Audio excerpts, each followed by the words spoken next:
ভুল বুঝিয়ে মহিলাদের ব্যাংক অ্যাকাউন্ট থেকে টাকা সরিয়ে নেওয়ার অভিযোগে ধৃত যুবক। নমস্কার, স্থানীয় সংবাদের বিশেষ একটি খবরে আমি অদিতি পান। শস্য বীমার আবেদন করে দেওয়ার নাম করে মহিলাদের ব্যাংক অ্যাকাউন্ট থেকে প্রতারণার মাধ্যমে অর্থ আত্মসাৎ করার অভিযোগ উঠল এক যুবকের বিরুদ্ধে। প্রাথমিকভাবে অভিযোগ থানায় জানানো হলেও দীর্ঘদিন কোনো পদক্ষেপ না হওয়ায় ক্ষোভ দানা বাঁধে গ্রামবাসীদের মধ্যে।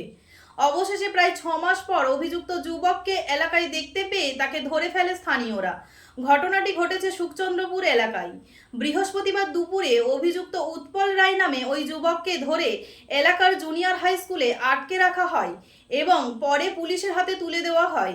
জানা গেছে অভিযুক্তের বাড়ি ঘাটাল থানার সুলতানপুর এলাকার অন্তর্গত রঞ্জপুর গ্রামে।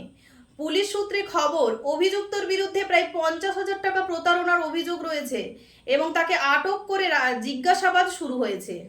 স্থানীয় সূত্রে জানা গেছে, গত বছরের নভেম্বর মাসে অভিযুক্ত উৎপল রায় সুখচন্দ্রপুরের বিভিন্ন পরিবারে গিয়ে শস্য বীমার নাম করে আধার কার্ড, প্যান কার্ড ও স্মার্টফোন সংগ্রহ করে নেয়। এরপর তাদের ফোনে একটি পেটিএম নামক অ্যাপ ইনস্টল করে দেয়। অভিযোগ, ওই অ্যাপের মাধ্যমেই একাধিক মহিলার ব্যাংক অ্যাকাউন্ট থেকে টাকা অন্যত্র সরিয়ে নেওয়া হয়। গ্রামের বাসিন্দা মিনা জানা এবং টিঙ্কু জানা জানান, আমরা সাধারণ গরিব মানুষ, আমাদের বিশ্বাস করে ওই ছেলেটি আমাদের থেকে আধার কার্ড ও ফোন নিয়ে অ্যাপ বসায়। পরে দেখি আমাদের অ্যাকাউন্ট থেকে প্রায় 50,000 টাকা উধাও। পাসবই আপডেট করতে গিয়ে পুরো বিষয় ধরা পড়ে। ঘটনার পর ক্ষতিগ্রস্ত মহিলারা ঘাটাল থানায় লিখিত অভিযোগ জমা দিলেও তখন কোনো দৃশ্যমান পদক্ষেপ হয়নি বলে তাদের অভিযোগ।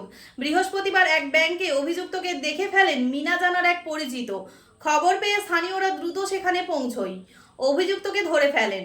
পুলিশ সূত্রে আরও জানা গেছে, উৎপল রায়ের বিরুদ্ধে এর আগেও এমন ধরনের একাধিক প্রতারণার অভিযোগ উঠেছে এবং তদন্ত সাপেক্ষে প্রয়োজনীয় ব্যবস্থা নেওয়া হবে।